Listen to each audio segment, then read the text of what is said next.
안녕하세요. 민권센터 김갑성 국장입니다. 오늘은 지지난주에 저희들이 한번 방송을 해드렸는데요.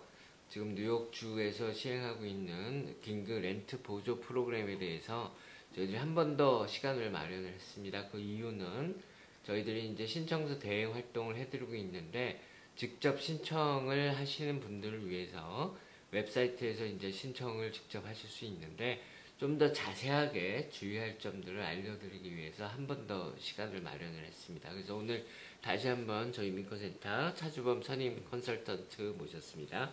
안녕하세요. 네, 안녕하십니까. 지난 6월 1일 9시를 기점으로 본격적으로 OTDA에서 이 렌트비 체납 지원 프로그램을 실시하고 온라인 사이트를 오픈했습니다.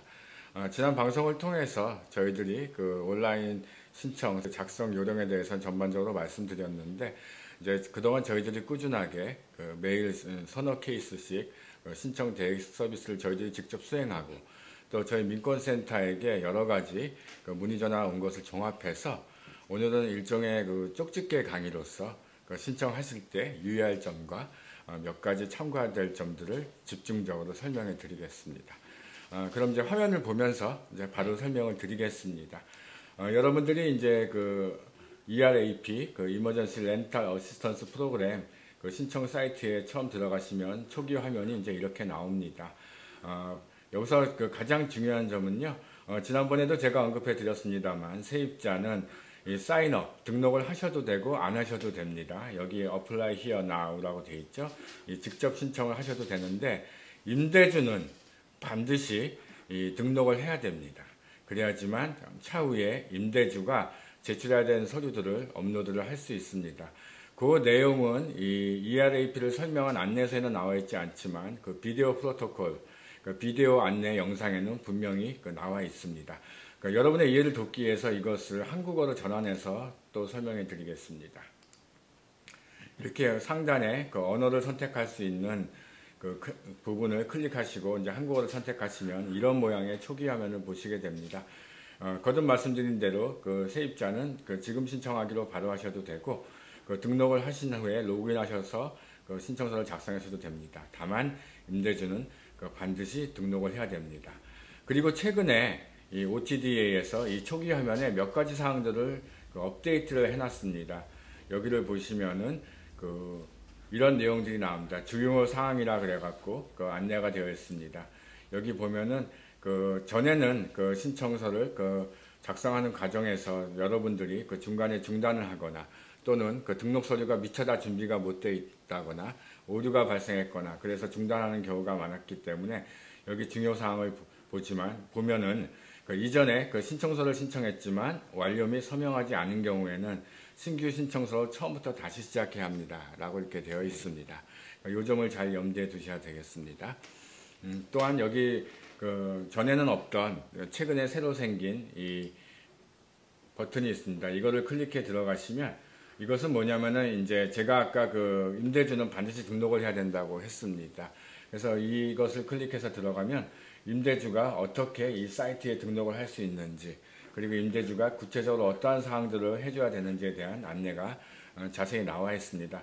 이것은 원래 기존의 사이트에 안내에 나와 있던 내용인데요. 사람들이 잘 못 찾을 수도 있기 때문에 이 초기 화면으로 이렇게 따로 빼서 이렇게 전시를 해놓은 것 같습니다. 특히 등록에서는 임대주 등록 같은 경우에는 대형 아파트 관리회사 LLC 같은 경우에는 이 프로그램 자체를 잘 인지하고 있기 때문에 문제가 없을 것 같은데, 저희들이 걱정하는 부분은 아무래도 이제 개인 주택 소유주나 또 작은 규모의 개인 임대주 같은 경우에는 이 등록하는 걸 몰라서 이게 잘 안 된다는 그런 피드백들을 저희들이 몇 번 받았습니다. 그렇기 때문에 세입자들은 그 부분에 대해서 임대주에게 잘 안내를 해드려야 되겠습니다. 자, 이제부터는 지금 신청하기를 이제 누르고 들어가서 신규 신청을 들어간 다음에 여기에 나와 있는 주요 11가지 항목에 대해서 항목별로 여러분들이 꼭 염두에 두셔야 되는 부분들을 간단하게 설명해 드리겠습니다. 처음에 가장 먼저 보이는 화면은 신청자 정보입니다. 그러니까 신청하는 주체가 본인의 이름을 넣는 것이죠. 리스 계약서상에 어떤 경우에는 가족 중에 대표로 한 명만 등록되어 있고 또는 부부가 공동으로 입건하는 경우가 있습니다. 이 신청자 정보 같은 경우에는 그 리스 계약서 상에 그 이름이 있는 분을 넣으시고 나머지 가족들을 그 추가 가족 구성원으로 넣기를 권고합니다. 그리고 여기 이제 보시면은요, 그 소셜 서큐리티 번호 부분이 이제 있는데요. 이것도 최근에 그 사이트를 좀 바꿨습니다. 전에는 바로 번호를 보면서 이 번호를 넣을 수 있었는데 지금은 이런 식으로 세팅이 되어 있습니다. 그렇기 때문에 만약에 번호를 보면서 번호를 일단은 그 여기 안내되어 있는 형태대로 넣으시고 이 쇼 버튼을 누르시면은 그 번호가 보입니다. 그렇게 확인이 가능합니다. 자, 여러분께서 이제 본격적으로 이제 온라인 신청 단계에 접어들게 되면 화면 상단에 아주 중요한 메시지를 보시게 됩니다. 이 신청 번호를 저장하십시오 하고 그 5글자로 된 영어 숫자 혼합이거나 또는 영어로만 되어 있거나 한 그런 신청 번호가 바로 뜨게 되어 있습니다. 이 신청 번호를 잘 적어 놓으시고 또 요즘 그 가지고 다니시는 셀폰에 그 전화기 기능도 다 달려 있으니까 요거 자체를 그 사진도 한 장 찍어 놓으시면 나중에 본인의 케이스를 그 주정부 기관과 팔로우 할 때 큰 도움이 되겠습니다. 신청 양식을 본격적으로 작성하실 때 그 화면 상단에 뜨는 이 신청 번호를 잘 저장해 놓으시길 바랍니다. 두 번째 항목은 대단히 형식적인 질문입니다. 지난번 영상에서 말씀드렸을 때 마찬가지로 별다른 특징 사항은 없습니다. 임대료 지원 신청 자체가 이 코로나로 인해서 소득이 줄어들고 그로 인해서 렌트비가 체납됐다는 것을 증명해야 되는 절차가 있기 때문에 있는 질문입니다. 그러니까 여기에 있는 질문들은 있는 그대로 본인의 그 상태에 따라서 그대로 솔직하게 답변하시면 되겠습니다. 예, 그 다음에 세 번째 항목이 추가 가구 구성원입니다.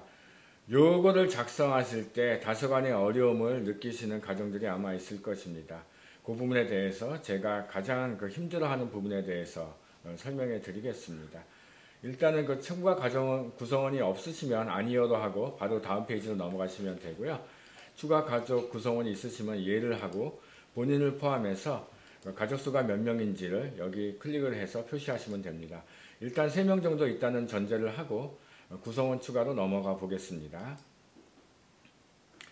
자, 이렇게 하게 되면은 본인을 제외한 나머지 가족 구성원들을 한 명 한 명씩 이렇게 밑에 구성원 추가 버튼을 누르면서 넣게 되어 있는데요. 우리 그 직접 집에서 신청하시는 동포분들께서 가장 어려워하시는 부분이 그 성인 자녀입니다. 가령 그 성인 자녀 같은 경우에는 이렇게 관계를 보면은 여기 자녀, 기타 청소년이 되어 있기 때문에 얼핏 생각하면 뭐 성인 자녀도 자녀이기 때문에 이거를 클릭하는 경우가 있는데 그렇게 되면 등록이 되지 않습니다. 그러니까 이거는 어디까지나 청소년이거나 어린 자녀에 속하는 카테고리입니다. 그래서 저도 그 신청 대행을 하면서 이게 자꾸 넘어가지질 않아서 몇 번을 헤맸는데요.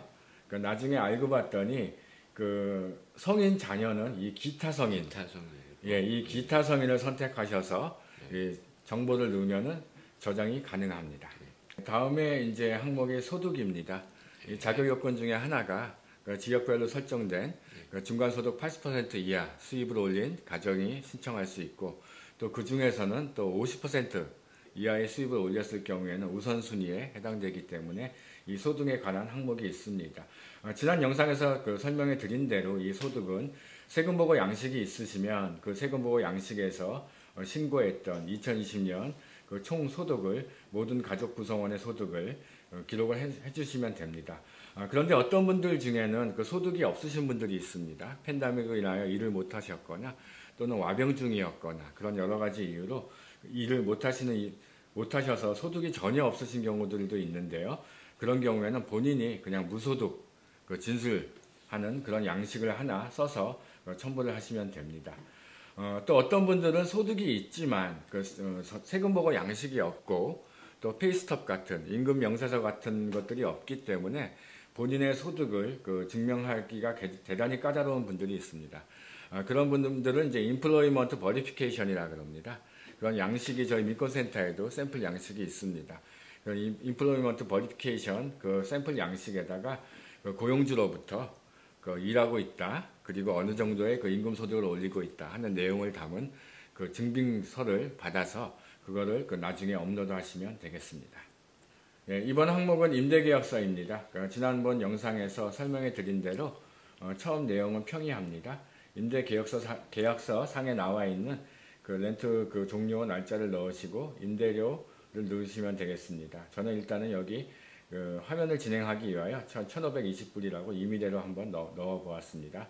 이 주택 아파트 유형에서는요, 본인이 살고 있는 아파트가 그 렌트 안정법 규제 대상인 아파트, 즉 임대주가 함부로 렌트비를 임의대로 못 올리고 그 렌트 가이드라인 보드에서 그 지정해주는 비율로만 렌트비를 올릴 수 있는, 그래서 임대계약서에 그 1이어 몇 퍼센트, 2이어 몇 퍼센트 그런 식으로 기입되어 있는 그 아파트에 거주하고 계신 분들은 임대료 통제라는 이 항목을 클릭하시면 됩니다.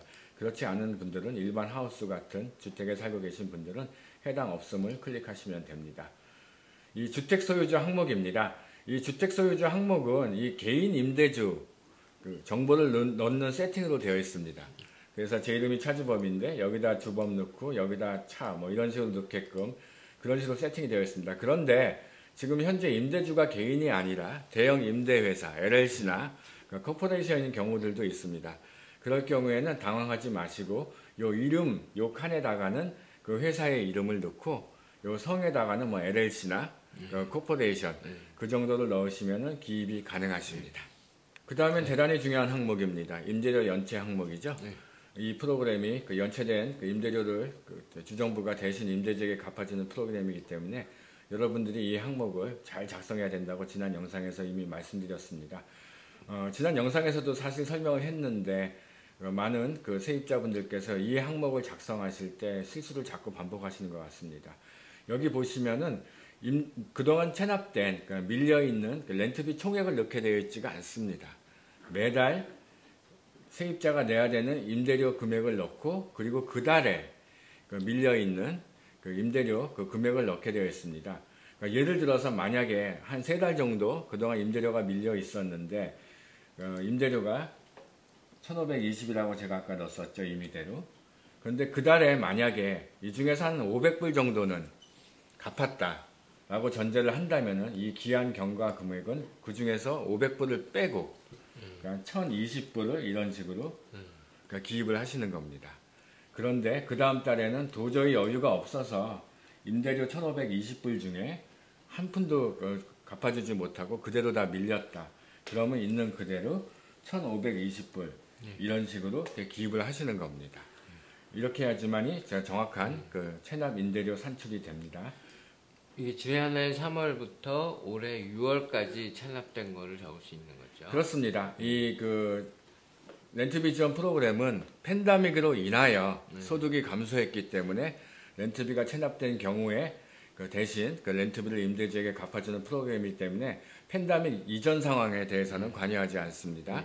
그러니까 2020년 3월부터 최근까지 6월까지 체납된 렌트비 상황을 이미 말씀드린 대로 매달 그거를 계산을 하셔서 넣으셔야 됩니다. 6월치 한 달만 밀려도 신청을 할 수 있는 거고요. 그렇습니다. 여기가 기왕에 신청 양식에 6월 달까지 나와 있기 때문에 그러니까 이번 달 6월 달이죠. 렌트비를 못 내셨다. 못 내실 처지가 된다. 그러면 그 한 달 갖고 신청을 하실 수가 있습니다. 다음 항목은 공과금입니다. 이 프로그램을 신청해서 승인된 세입자들에게는 그 유틸리티 공과금도 지원하기 때문에 이 항목이 있습니다. 그러니까 여러분들이 대체로 그 렌트비가 체납될 정도면 당연히 그 유틸리티 지원도 필요할 것이므로 예라고 그 대답을 하시고요. 히터가 포함되어 있으면은 그 렌트비에 포함되어 있으면은 아니요라고 하시면 되고요. 나머지는 이 가스와 그 전기요금에 관한 그 항목들입니다.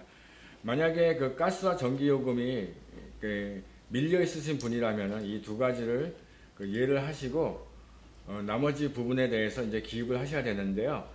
여기서 굉장히 많은 분들이 혼란을 느끼실 겁니다. 왜냐하면 코네디슨 그 청구서를 예를 들면은 일단은 그 청구서 자체가 굉장히 복잡하게 구성되어 있습니다. 가령 뭐 가스비면 가스비 얼마, 전기세면 전기세 얼마 이렇게 나와 있는 것이 아니라 뭐 가스 썰차지, 무슨 차지 이러면서 굉장히 복잡한 항목으로 되어 있기 때문에 여러분들이 만약에 그 코네디슨 비리나 그런 공과금이 밀려 있으신 분들은 여기에 작성하실 때 상당한 어려움이 있을 걸로 예상이 됩니다. 일단은 이 신청 양식 자체는 어떻게 생겼냐면은 가스비와 전기세를 또 분리하게 되어 있습니다. 아마도 그거는 그 가스회사 따로, 전기회사 따로 있는 경우도 있기 때문에 그렇게 분리를 해놨겠지요. 그렇기 때문에 여러분들이 이 커네디슨 빌이나 그런 그 복잡한 그 청구서를 갖고서 이거를 그 기입하시려면은 대단히 어려울 겁니다.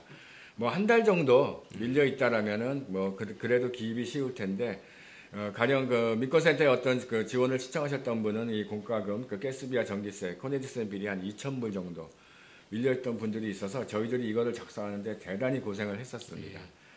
예, 그래서 커네디슨 빌이 있더라도 이 부분을 그 작성하기는 대단히 힘든데 일단 첫 번째 중요한 거는 가스비와 그 전기세를 분리해서 그 기입을 하셔야 됩니다. 그리고 이 기입을 하는데 어려움이 있다라면은 가장 그 깨끗하고 간단한 그 솔루션 해결책은 커네디슨에 전화를 하는 겁니다.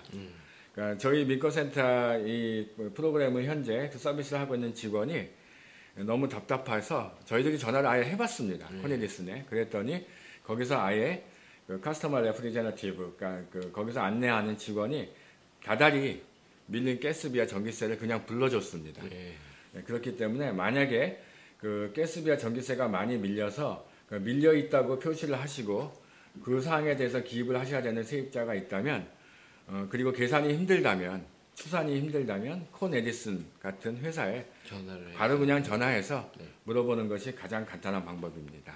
이전 및 현재 임대료 지원이라고 나와 있는 항목은 지난 영상에서 말씀드린 대로 대단히 특수한 형태의 공공주택 같은 곳에 살고 있는 그 세입자에게 해당되는 사항입니다.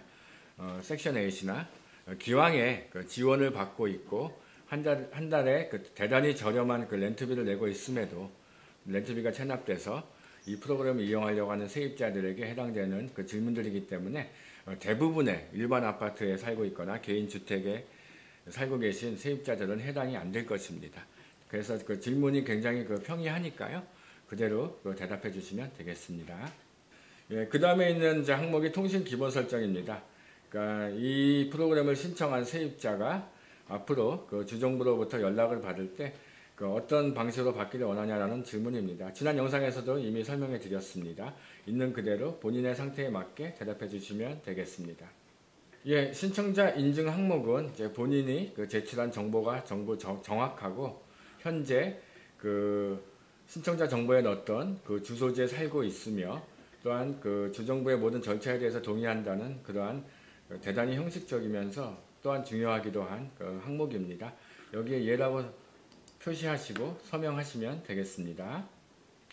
예, 마지막으로 이제 중요한 사항이죠. 문서 업로드 항목입니다. 여기서는 여기에 나와 있는 그대로 하시면 되겠습니다. 그 신청서가 아직 완료되지 않았다고 하는 이유는 아직 문서가 업로드되지 않았고 또한 그 임대주 측에서 그 서류를 제출하지 않았기 때문에 저런 말이 나오는 것이기 때문에 전혀 당황하실 필요가 없습니다. 이 페이지를 보고 당황하신 그 세입자 어떤 분께서는 8번까지 신청서를 재작성을 하셨다고 그랬는데 전혀 그러실 필요는 없고요.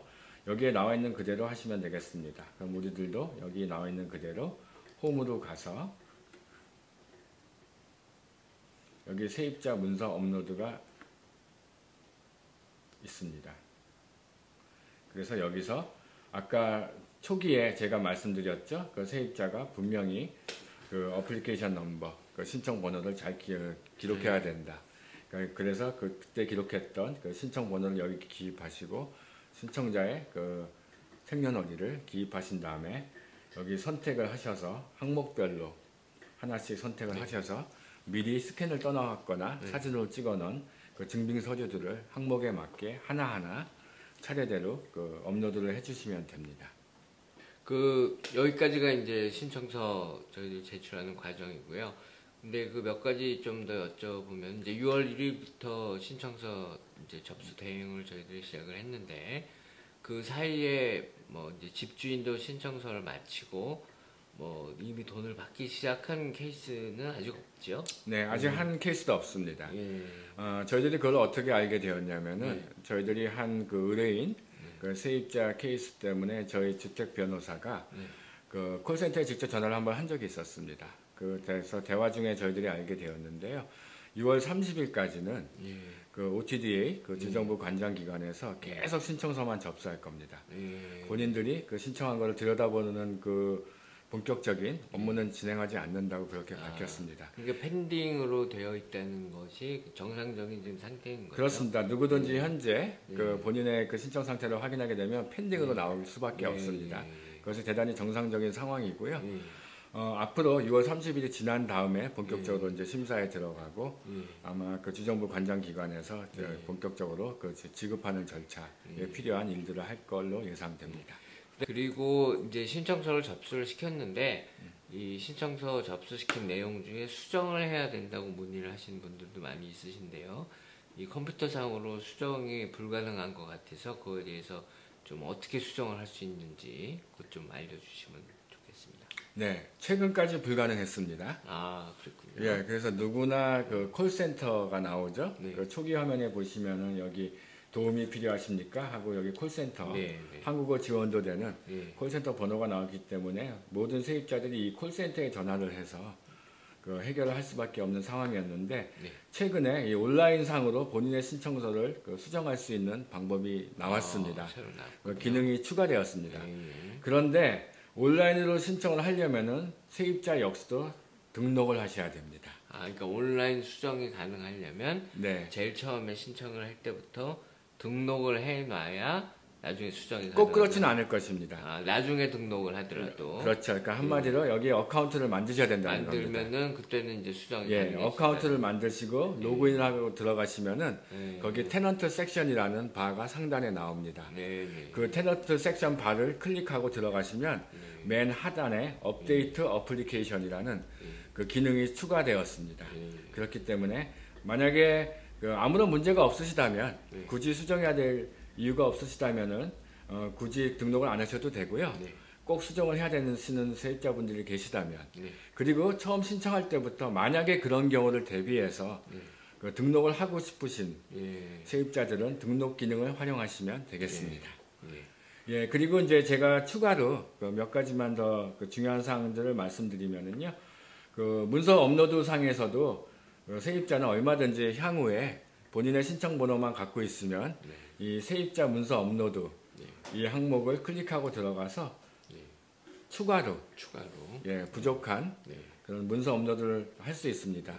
그리고 이런 상황도 발생할 수 있겠죠. 나중에 그 주정부 기관 오피서가 연락을 해서 네. 당신이 제출한 그 증빙 서류들이 좀 부족하다 이런 것들을 추가로 제출하길 바란다라는 연락을 혹시 받으시면 그때 추가로 얼마든지 그 등록을 할 수가 있습니다. 그리고 이 문서 업로드 그 세입자용으로 그 들어가시면은 오른쪽에서 이 신청서 상태도 확인이 가능합니다. 네, 이 신청서 상태 확인을 누르시면은요 역시 본인의 신청 번호와 넣고 그리고 그 생년월일을 누르면은 가능하십니다. 네. 지금은 아마 들어가시면 모두가 펜딩으로 되어 있습니다. 나와 있을 겁니다. 네, 이상으로 그 저희들이 그 서비스를 하면서 여러분들이 신청서 양식을 직접 작성하실 때 유의해야 될 점들을 몇 가지를 찝어서 말씀을 드렸습니다. 그리고 현재까지 아마도 신청을 못하고 계신 그 세입자분들도 있을 겁니다. 어떤 경우가 이제 보통 그러냐면은요. 그 임대주와 분쟁 중에 있는 세입자들이 그렇습니다. 그러니까 체납된 렌트비 때문에 이미 임대주가 그 주택법원에 그 퇴거 절차, 이빅션 그 절차에 그 돌입을 했다거나 또는 임대주가 변호사를 선임해서 변호사가 이러이러한 요청들을 하거나 하는 그런 이제 이미 분쟁 중에 있는 세입자분들이 아직 신청을 못하고 계신 분들도 있는 것 같습니다. 좀 안타까운 상황인데요. 일단 중요한 것은 그 뉴욕주에서는 그 쿠오모 주지사가 행정명령으로 그 8월 31일까지는 임대주가 그 주택법원에 그 퇴거 절차를 신청했더라도 실질적으로 그 세입자를 그 쫓아내지는 못하도록 그렇게 못 박아놨다는 거 염두에 두시고 그런 혹시 분쟁 중에 계신 세입자들은 그 임대주에게 요번에 이 좋은 프로그램을 활용해서 내가 체납된 그 렌트비를 다 갚겠다. 그리고 또 이제 팬데믹도 완화되기 때문에 앞으로 소득이 발생할 거기 때문에 렌트비도 내가 낼 거다 하는 식으로 잘 이렇게 합의를 하셔서 이 좋은 프로그램을 꼭 이용할 수 있었으면 좋겠습니다. 네. 그리고 이제 끝으로 이게 마감이 언제까지냐라고 물어보시는 분들도 많이 있는데요. 마감은 좀 딱히 없습니다. 이거는 그러니까 첫 30일간에는 이제 심사를 통해서 우선순위에 해당되는 신청자들에게 먼저 지급을 하고, 그 다음에는 이제 60일간은 이 선착순에 의해서 이제 기금이 남아있는 동안은 계속해서 지급을 하겠다고 했기 때문에, 물론 이제 기금이 언제 바닥에 날지는 알 수가 없어요. 그래서 이제 가능한 빨리 신청을 하시는 게 물론 유리합니다. 하지만 지금 현재 뭐 언제가 딱 마감이다 이런 건 없는데요. 그래도 가능한 빨리 저희들 오늘 만든 동영상 보시고, 그리고 지난번에 저희들이 올려드린 동영상도 함께 참조하셔서 직접 신청하실 수 있는 분들은 직접 신청을 하시고, 그 밖에 문의나 또는 도저히 집에 컴퓨터도 없고 그래서 신청을 못 하실 분들은, 그래서 신청 대행을 원하시는 분들은 718-460-5600 민권센터로 전화하셔서 718-460-5600으로 전화하셔서 문의하시고 신청 대행을 요청하시면 되겠습니다. 예, 오늘 여기까지 마치겠습니다. 고맙습니다.